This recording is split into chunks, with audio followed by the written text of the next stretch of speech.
On ne l'a pas oublié. On avait de meilleurs projets, a lancé ma mère après avoir sauté mon 30e anniversaire pour un séjour au spa. Alors ne m'appelle plus jamais, ai-je rétorqué, coupant tout contact et déménageant hors de l'état. C'était mon 30e anniversaire. Je ne m'attendais pas à un gâteau et des bougies, juste un appel, peut-être un dîner, quelque chose. Au lieu de cela, j'ai eu le silence. Pas un seul texto de mes parents, rien de ma sœur, pas même un emoji pouce en l'air paresseux dans un chat de groupe. Je n'avais rien prévu de grandiose, juste une petite réunion dans mon jardin. Mon cousin, Eric, a apporté des côtes levées, quelques amis sont venus avec des boissons. Nous avons joué aux cartes et écouté de la musique. C'était plutôt bien, sauf que je n'arrêtais pas de regarder mon téléphone comme un idiot, en attendant. Ma mère me envoyait toujours un texto, même si c'était avec des heures de retard, mais pas cette fois-ci. Eric a demandé, où est ta famille? Ils ont dû avoir d'autres projets, ai-je répondu. Il m'a lancé un regard. Je l'ai ignoré. Plus tard dans la soirée, en parcourant Instagram, j'ai découvert quels étaient leurs autres projets. Ma mère, ma sœur et ma tante étaient toutes taguées dans un vignoble du Nord dégustation de vin, selfies de séjour au spa avec des légendes comme « moment de qualité avec mes filles », posté cet après-midi-là, le jour de mon anniversaire. Ensemble. Aucune mention de moi. J'ai regardé cette photo plus longtemps que je ne veux l'admettre. Non pas parce que j'étais choqué, ce n'était pas sorti de nulle part. C'était juste la première fois que c'était flagrant. Chaque fois qu'ils avaient besoin de quelque chose, j'étais là. Ma sœur avait besoin d'aide pour son assurance auto. Je l'ai réglé. Maman a dit que les heures de papa avaient été réduites. J'ai payé leurs factures de téléphone. Ils étaient tous sur mes abonnements en streaming Prime, Netflix, Hulu ou vous n'avez qu'à nommer. Je les avais même laissés utiliser une carte de crédit à mon nom pour les urgences. Il s'avère que l'urgence était de se soucier de moi. Ce soir-là, j'ai décidé d'arrêter. Pas de discours, pas de culpabilisation, juste des actions. Tout d'abord, je suis allé sur chaque compte de streaming, j'ai déconnecté tous les appareils et j'ai changé les mots de passe. Chacun d'eux, Netflix, HBO Max, Disney+, Spotify, Amazon Prime disparu. J'ai vérifié l'historique des connexions pour chacun. Oui, tous étaient encore utilisés le soir de mon anniversaire pendant que j'étais debout dans mon jardin en train de boire de la bière avec Eric et en faisant semblant de ne pas remarquer que mon téléphone était muet. Il regardait des films à mes frais. Ensuite, j'ai vérifié la carte de crédit. Ma sœur l'avait utilisée 2 fois pour Postmat. Mes parents l'avaient utilisée pour payer les courses. Ce n'était pas l'accord. J'ai bloqué la carte, puis j'ai appelé le fournisseur et je l'ai fermé, en remboursant le solde restant de ma propre poche. Cher? Bien sûr. Ça valait le coup? Absolument. Le lendemain, les textos sont arrivés. Ma sœur, Netflix est-il en panne? Ma mère, la carte de votre père ne fonctionne pas, pouvez-vous la vérifier? Je n'ai pas répondu. Le suivant était un peu plus paniqué. Maman, encore, nous sommes au magasin, et la carte continue d'être refusée. Que se passe-t-il? Puis un appel de la banque alerte fraude. Ils ont dit que quelqu'un avait signalé une activité non autorisée et ont demandé si j'avais bloqué le compte. Oui, je l'ai fait, ai-je dit. Et non, ce n'est pas une fraude, c'est juste que je ne permets plus aux gens qui savent seulement comment prendre. Silence au bout du fil. Le représentant de la banque ne savait pas quoi dire. Pour la première fois depuis des années, je me suis senti en contrôle. Pas en colère, juste fini. Ils ne m'ont jamais vu comme un membre de la famille, pas vraiment.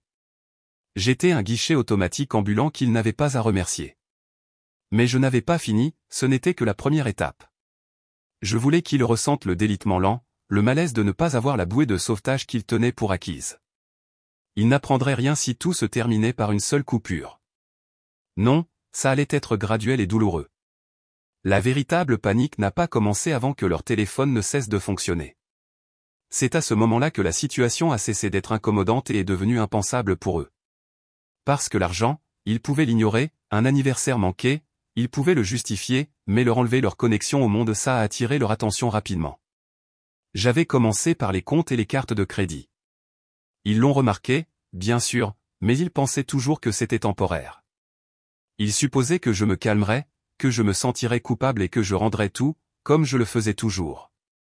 C'est ce que je faisais, maintenir la paix, payer les factures, les laisser prétendre que nous étions une famille normale. Alors, lorsque leurs téléphones sont morts et je veux dire morts, la crise a commencé. J'étais toujours le titulaire principal du compte.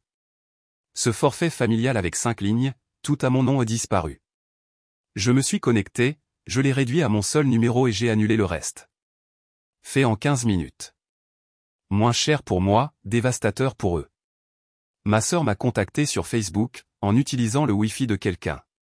Elle n'a pas dit bonjour, elle a sauté directement, « Tu as vraiment coupé nos téléphones ? Tu es fou ?» Je n'ai pas répondu. J'ai juste lu son message et j'ai fermé l'application. Ce soir-là, ma mère a envoyé un courriel urgent en oui, un vrai courriel, comme en 2005. L'objet était « urgent. Appelez-moi ». Dans le courriel, elle a dit qu'ils n'avaient aucun moyen de contacter qui que ce soit, qu'ils ne pouvaient se connecter à rien, qu'ils étaient bloqués hors de sites importants. Et la partie qui m'a fait faire une pause, elle a dit qu'ils se sentaient abandonnés. Abandonnés. Ce sont les mêmes personnes qui ont ignoré mon anniversaire tout en dégustant du vin et en riant dans des peignoirs blancs assortis, et maintenant elles essayaient de me faire sentir coupable de ne plus payer leurs factures. Ce mot « abandonné » est resté dans mon esprit.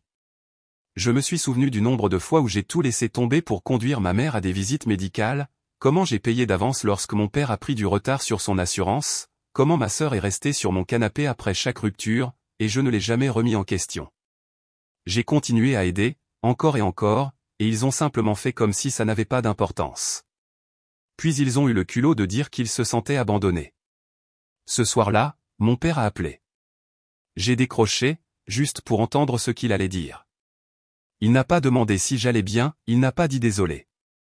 Il a sauté directement, « Que se passe-t-il, Steven ? Pourquoi agis-tu comme ça ? » Je n'agis plus. C'est ce qui se passe, ai-je dit. Il m'a dit que j'exagérais, que si j'avais un problème, j'aurais dû simplement le dire au lieu d'aller aussi loin. C'est à ce moment-là que j'ai vraiment compris, ils ne pensaient même pas avoir fait quelque chose de mal. Pour eux, j'étais le problème. J'étais trop émotif, trop sensible. Manquer mon anniversaire et m'utiliser comme une banque gratuite, c'était juste des choses normales de famille pour eux. Ils ne voyaient pas le problème, et ils n'allaient pas le voir. Alors j'ai cessé de me retenir. J'ai écrit une liste de tout ce que j'avais payé ou aidé, compte de livraison de nourriture, crédit de covoiturage, stockage en ligne partagé, accès à Amazon Family, tout cela a disparu. J'ai fermé toutes les choses numériques qu'ils utilisaient sans même penser d'où elles venaient. Puis je les ai frappées avec celle qui a le plus fait mal, je les ai retirées de mon compte Amazon Prime. Plus de livraisons rapides, plus de films gratuits, plus d'offres spéciales. On aurait dit que j'avais déclenché une alarme incendie dans un hôtel chic. C'est à ce moment-là que mon oncle Kyle a appelé. Il est l'un des seuls membres de la famille qui gagne réellement ce qu'il possède, il est à l'ancienne, n'aime pas le drame. Quand j'ai vu son nom apparaître, j'ai presque ignoré, mais j'ai répondu. Il n'a pas élevé la voix ni ne m'a dit de réparer les choses. Il a juste dit, « J'ai entendu ce qui se passe. Ta mère dit que tu as perdu la tête. » Je lui ai demandé ce qu'il en pensait. Il a fait une pause de quelques secondes, puis a dit, « Je pense que tu as enfin tracé une ligne qu'ils auraient dû voir venir il y a 10 ans. » Cela m'a frappé fort. Je lui ai tout raconté, l'anniversaire, le séjour au spa, et comment ils ont essayé de me manipuler en signalant la carte que j'avais fermée comme frauduleuse. Il ne m'a pas interrompu, il a juste écouté tranquillement. Puis il a dit, « Assure-toi simplement que tu fais cela pour les réveiller, et non pour les déchirer. » Je n'ai pas répondu tout de suite parce que je n'étais pas totalement sur moi-même. Je ne voulais pas de vengeance, pas exactement. Je voulais qu'ils comprennent, je voulais qu'ils sachent ce que ça fait d'être utilisé, ignoré, et ensuite on s'attend à ce que l'on continue à donner. Mais plus j'y pensais, plus je me rendais compte qu'ils ne comprendraient peut-être jamais. Peut-être que ce n'était pas une question de les réveiller, peut-être que c'était une question de me réveiller enfin moi-même. La semaine suivante a été calme, pas paisible, juste calme, comme les choses le deviennent juste avant qu'une tempête ne frappe. Je me suis dit qu'ils se regroupaient, essayant de trouver une stratégie pour me culpabiliser afin d'inverser tout cela. C'est comme ça que ça marchait toujours avant, un mélange de silence, de fausses inquiétudes, et finalement des excuses à moitié sincères, juste pour s'assurer que l'argent continuait à couler. Mais cette fois, c'était différent. Je n'ai pas répondu, je n'ai pas sursauté. Je les ai laissés dans leur jus. Puis il y a eu un coup à ma porte. C'était ma sœur. Je ne l'avais pas vue en personne depuis des mois. Elle se tenait là en vêtements de sport, sans maquillage, tenant son téléphone mort d'une main et un gobelet Starbucks de l'autre, comme si elle ne pouvait pas décider si elle était là pour se battre ou négocier. « Attends » a-t-elle dit. « On peut parler ?» Je n'ai rien dit, j'ai juste tenu la porte ouverte et je suis retourné à l'intérieur. Elle s'est assise, a regardé autour comme si elle attendait des renforts, puis a demandé si j'avais eu mon petit moment et si j'étais prêt à réparer les choses. C'est le mot qu'elle a utilisé, moment, comme une crise de colère. Je lui ai dit que rien n'allait être réparé, plus maintenant. Elle a levé les yeux au ciel et a dit, maman était malade d'inquiétude, et papa, j'ai dû emprunter le téléphone d'un voisin pour appeler son bureau. Ils étaient stressés, confus, et ne comprenaient pas pourquoi je mettais tout le feu pour une seule journée. Je l'ai juste regardé. C'est à ce moment-là que j'ai réalisé que l'écart entre leur façon de voir les choses et ma façon de voir les choses était plus grand que je ne le pensais. Je lui ai demandé si elle croyait vraiment que tout cela était à cause d'un anniversaire manqué. Elle n'a pas répondu, elle n'a fait que continuer à parler de la façon dont j'avais aveuglé tout le monde et les avais coupés. Alors je l'ai énuméré, des années à payer leurs factures, à les laisser vivre de moi numériquement, financièrement, émotionnellement sans jamais être remercié, sans jamais être invité à quoi que ce soit qui ne m'impliquait pas à faire quelque chose pour eux. Et le seul jour qui n'était pas à leur sujet, juste un seul, ils m'ont délibérément laissé de côté non pas par accident, par choix. Elle n'a rien dit pendant un moment, puis elle a dit quelque chose qui m'a vraiment marqué, « Eh bien, tu n'as jamais rien demandé. » « Ouais, ai-je dit. C'est ce qui a rendu plus facile de m'oublier, n'est-ce pas? » Elle n'avait pas de réponse à cela. Elle est partie peu de temps après, pas de cris, pas de pleurs, juste le silence à nouveau, mais un silence différent, plus lourd. 2 jours plus tard, ma mère a envoyé un autre courriel. Cette fois, ce n'était pas frénétique, c'était étrangement calme. Elle a écrit qu'elle était déçue de la façon dont j'avais choisi de gérer les choses, que j'aurais dû venir vers eux comme un adulte, que les couper m'avaient rendu égoïste. Le mot ressemblait à de l'acide dans ma gorge, venant de la femme qui a utilisé mon argent pour réserver un voyage dans un vignoble tout en faisant semblant que je n'existais pas. J'étais égoïste? Je n'ai pas répondu, mais ça a empiré. Apparemment, le séjour au spa dont ils ont fait la publicité a été payé en utilisant des points de l'une des cartes que je leur avais ajoutées il y a 2 ans à mes points, mes récompenses. Ils avaient accumulé des milliers de dollars en séjour à l'hôtel et en repas en utilisant mon nom. Je ne l'avais même pas remarqué jusqu'à ce que je consulte l'historique de mon compte. Non seulement ils m'ont ignoré, mais ils ont célébré à mes frais. Et puis quelque chose en moi s'est simplement éteint, toute l'amertume, toute la douleur. Cela a cessé d'être aigu, c'est devenu froid. J'ai cessé d'être en colère, j'ai cessé d'avoir besoin qu'ils comprennent. Je voulais juste de la distance, je voulais la paix. Et cela signifiait plus d'explications, plus de deuxième chance. J'ai appelé la société de crédit et je les ai retirés de tout, puis j'ai déposé une plainte officielle concernant l'utilisation abusive de ma carte et j'ai fait enquêter sur leurs frais. Le représentant a dit que cela pourrait s'aggraver. Laissez faire, ai-je dit. Je ne jouais plus à leur jeu. Mais ils n'avaient pas fini d'essayer de gagner. Ils ont commencé à appeler le reste de la famille non pas pour expliquer, non pas pour s'excuser, mais pour tordre les choses. En une semaine, j'ai commencé à recevoir des messages étranges de cousins avec qui je n'avais pas parlé depuis des années, des choses comme « Eh, je ne sais pas ce qui se passe, mais ta mère semble vraiment blessée. » Et, peut-être juste lui parler avant que cela n'aille trop loin. L'un a même dit « Nous faisons tous des erreurs, mec. Elle est toujours ta mère, toujours ma mère. » Cette phrase m'a fait rire. Je n'ai pas pris la peine de discuter avec aucun d'eux, à quoi bon? Ils ne connaissaient pas toute l'histoire, ils n'étaient pas là quand j'ai commencé. J'ai fini par aider ma mère à demander de l'aide après qu'elle ait ruiné son crédit. Ils ne connaissaient pas les nuits où j'ai sauté des repas juste pour payer une facture que ma mère avait oubliée. Tout ce qu'ils voyaient maintenant, c'était le drame, et comme j'étais celui qui faisait du bruit, ils ont supposé que je devais être le problème. Mais ma mère savait exactement ce qu'elle faisait. Elle a pleuré devant des gens qui ne connaissaient pas la vérité et les a laissés se battre pour elle. C'était son truc habituel, me faire passer pour le méchant afin qu'elle puisse continuer à faire semblant d'être la victime. Mais tout le monde ne l'a pas cru. Ma tante Émilie, la sœur de mon père, m'a appelé. Je l'ai toujours aimée, elle est intelligente et ne se retient pas. Elle a dit, j'ai entendu cette histoire de 10 façons différentes, et 9 d'entre elles ressemblent à des mensonges. Que s'est-il vraiment passé? Alors je lui ai raconté sans me retenir, l'anniversaire, les cartes de crédit, les comptes de streaming, les années que j'ai passées à les aider financièrement, comment ils m'ont fait sentir comme une option de secours, quelqu'un à qui ils n'ont jamais vraiment pensé à moins qu'il n'ait besoin de quelque chose. Elle n'a pas interrompu. Quand j'ai fini, elle a juste dit, ouais, ça a du sens. Je lui ai demandé si j'exagérais.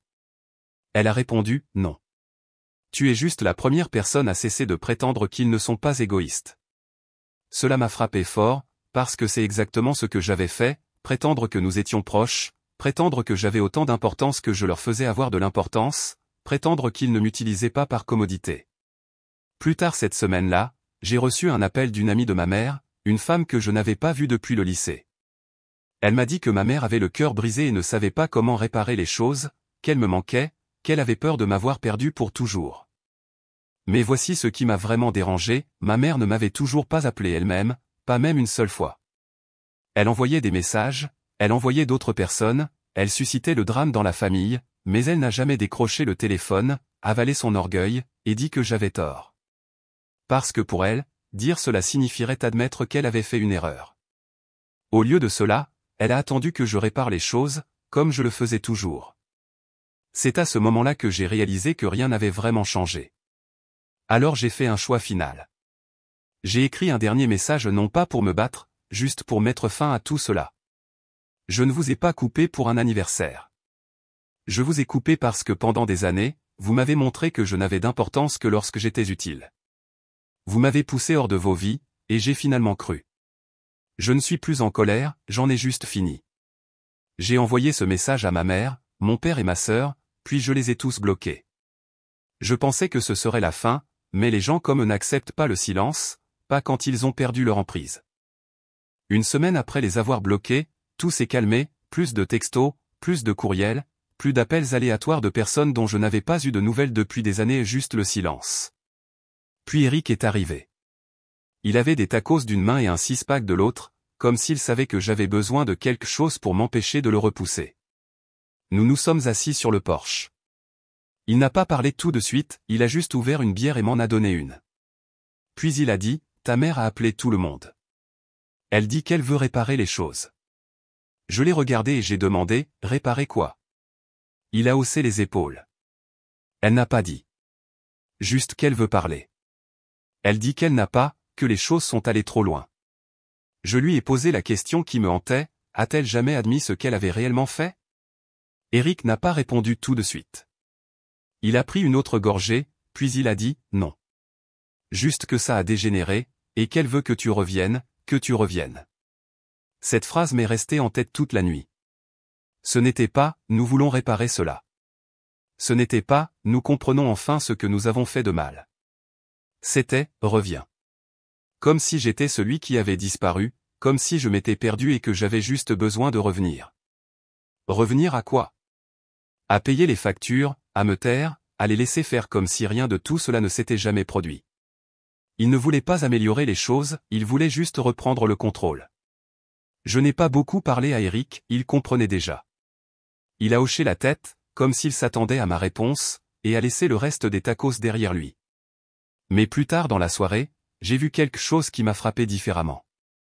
Ma sœur avait posté une longue story Instagram pas directement à mon sujet, mais pleine de citations vagues sur la trahison et les gens qui oublient d'où ils viennent. Elle n'a pas utilisé mon nom, elle n'avait pas besoin de le faire. La moitié des commentaires étaient des amis communs demandant si elle allait bien, l'autre moitié était ses amis disant des choses comme « Tu as tellement fait pour les autres, certaines personnes ne l'apprécient tout simplement pas. » J'ai éclaté de rire. Je payais sa vie numérique depuis 5 ans, et maintenant elle faisait semblant d'être celle qui avait été trahie. 2 jours plus tard, j'ai reçu un courriel de ma mère. L'objet disait « Réglons cela ». J'étais sur le point de le supprimer sans le lire, mais quelque chose m'a poussé à l'ouvrir. Le message à l'intérieur était court. Je n'ai jamais voulu que les choses en arrivent là. J'ai fait des erreurs, je comprends cela maintenant. Mais nous sommes toujours ta famille. S'il te plaît, rentre à la maison. Parlons. Réglons cela. Nous t'aimons. Nous te pardonnons. Cette dernière phrase, nous te pardonnons, donnait l'impression qu'ils croyaient que j'étais celui qui les avait laissés de côté lors d'un événement d'anniversaire, comme si j'avais pris leur argent ou les avais exclus de tout ce dont ils dépendaient, comme si j'avais ruiné quelque chose et qu'on m'offrait maintenant le pardon. Il n'y avait pas de vraies excuses, pas d'aveu clair de faute, juste un message doux qui laissait entendre que les deux parties partageaient la responsabilité et que j'avais juste besoin de revenir et de reprendre là où nous nous étions arrêtés. Ce qu'ils voulaient vraiment, c'était que je leur rende à nouveau la vie facile. Alors je n'ai pas répondu. Au lieu de cela, j'ai continué à faire ce que j'avais déjà commencé. Je suis passé en revue tous les comptes que je leur avais jamais aidé à avoir, pas seulement ceux que j'avais payés, mais tous les services où ils utilisaient mon courriel, mon adresse ou mon nom, les anciennes demandes de location, un abonnement Costco partagé, un compte de gym où je les avais inscrits il y a 2 ans. Je me suis effacé de tout cela. J'ai effacé toute trace de moi des systèmes dont ils dépendaient, chaque connexion qui leur rendait la vie plus facile grâce à moi est disparue. Puis j'ai reçu une vraie lettre par la poste, écriture désordonnée, stylo bleu, 3 pages complètes. Ma mère a commencé par le habituel, tu nous manques. Nous t'aimons. Tu es notre fils. Puis sont venues des excuses prudentes et douces, je suis désolé si tu t'es senti mis de côté, ce n'était pas ce que nous voulions dire, comme si ce n'avait pas été fait exprès, comme si j'avais simplement mal interprété les choses. Dans la partie suivante, elle a expliqué que les choses avaient été difficiles ces derniers temps, que mon père avait du mal à effectuer les paiements, que le travail de ma sœur n'était pas stable, et qu'ils avaient besoin d'aide pour se remettre sur pied. Puis est venue la phrase qui disait tout, nous sommes prêtes à te pardonner dès que tu seras prêt à rentrer à la maison. C'est à ce moment-là que j'ai réalisé qu'il n'allait pas changer, pas maintenant, jamais. Il ne voulait pas réparer les choses, il voulait juste les avantages. Il ne voulait pas admettre leurs fautes, il voulait juste que les choses redeviennent comme avant, quand je rendais tout plus facile. J'ai plié la lettre, je l'ai remise dans l'enveloppe et je l'ai jetée. Le lendemain matin, j'ai prévu de déménager hors de l'État. Ce n'était pas un voyage, c'était une remise à zéro, une chance de recommencer. J'avais passé des années coincé dans leur monde, espérant qu'ils finiraient par me traiter comme plus que quelqu'un d'utile, mais maintenant je comprenais la vérité, ils ne changeraient jamais, et je n'avais plus besoin qu'ils le fassent. Ils pouvaient tordre l'histoire comme ils voulaient, ils pouvaient dire que je suis parti, que je suis devenu froid, que j'ai fait toute une histoire à partir de rien. Mais je savais ce qui s'était vraiment passé, et bientôt ils sentiraient ce que cela signifie de perdre quelqu'un, non pas parce que je voulais plus de vengeance, mais parce que je ne me souciais plus assez pour continuer à l'expliquer. Je suis parti tranquillement, un pas d'adieu grandiose, pas de discours dramatique. J'ai fait mes valises, j'ai éteint mon téléphone et j'ai conduit 16 heures jusqu'à ce que la ville qui m'avait épuisé soit loin derrière moi. Je n'ai rien dit à Eric, je n'ai même rien dit à mon travail jusqu'au dernier jour. Je suis juste parti. Ce n'était pas de l'autre côté du pays, juste un état différent, mais ça ressemblait à un autre monde. Pour la première fois depuis des années, personne ne savait où j'étais, personne ne s'attendait à rien de moi. Mon nom n'était pas sur les factures de quelqu'un d'autre. Je n'étais pas le réparateur, l'aide, ou la solution de dernière minute. J'étais simplement Steven. J'ai été embauché par une petite entreprise de technologie, j'ai loué un logement modeste, j'ai vécu une vie tranquille. Je me suis fait mes propres repas, j'ai regardé ce que je voulais, j'ai payé seulement pour mes propres affaires. Au début, les nuits calmes étaient étranges, comme s'il manquait quelque chose. Puis j'ai réalisé que c'était ça, l'attente. Plus de messages vagues, plus de pression, plus d'être traité comme une carte de crédit avec des émotions. 3 semaines après mon déménagement, j'ai reçu un appel d'un numéro que je ne connaissais pas. Je l'ai laissé aller à la messagerie vocale. C'était ma sœur. Elle ne semblait pas en colère, juste épuisée. Elle a dit, « Je sais que tu n'écouteras probablement pas ceci, mais je ne sais pas quoi d'autre essayer. Maman pleure presque tous les jours.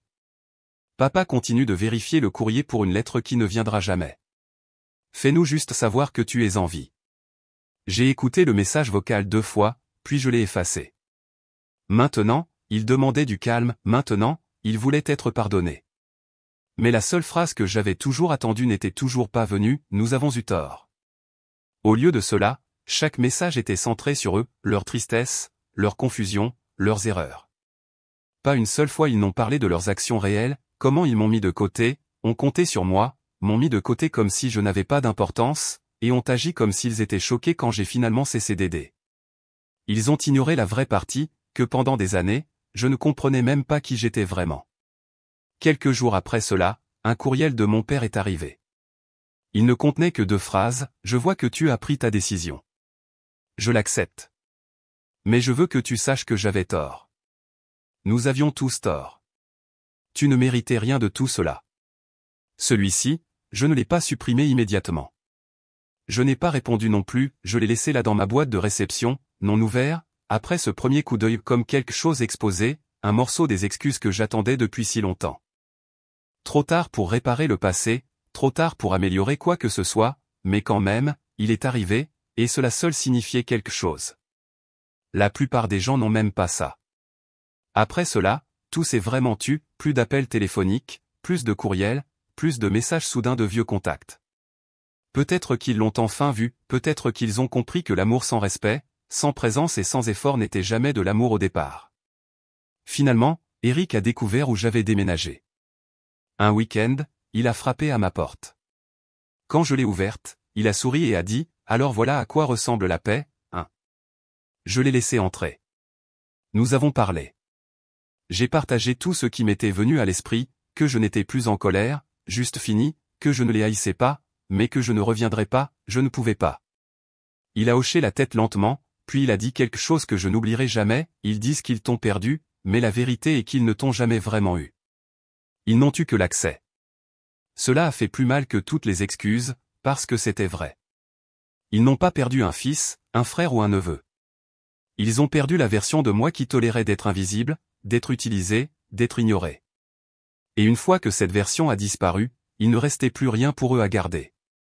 Maintenant, de temps en temps, je reçois une carte de vœux par la poste sans nom d'expéditeur, juste un court message, je pense à toi, signé par ma mère ou mon père. Je ne réponds jamais, mais je ne les jette pas non plus. Je les garde dans un tiroir non pas parce que je m'accroche encore, mais parce qu'ils me rappellent à quel point j'ai avancé. Le pardon ne signifie pas toujours revenir en arrière, parfois, cela signifie simplement avancer et laisser le poids derrière soi. Je n'ai pas détruit le pont, je me suis juste assuré qu'il me voyait le traverser, et je n'ai jamais prévu de revenir.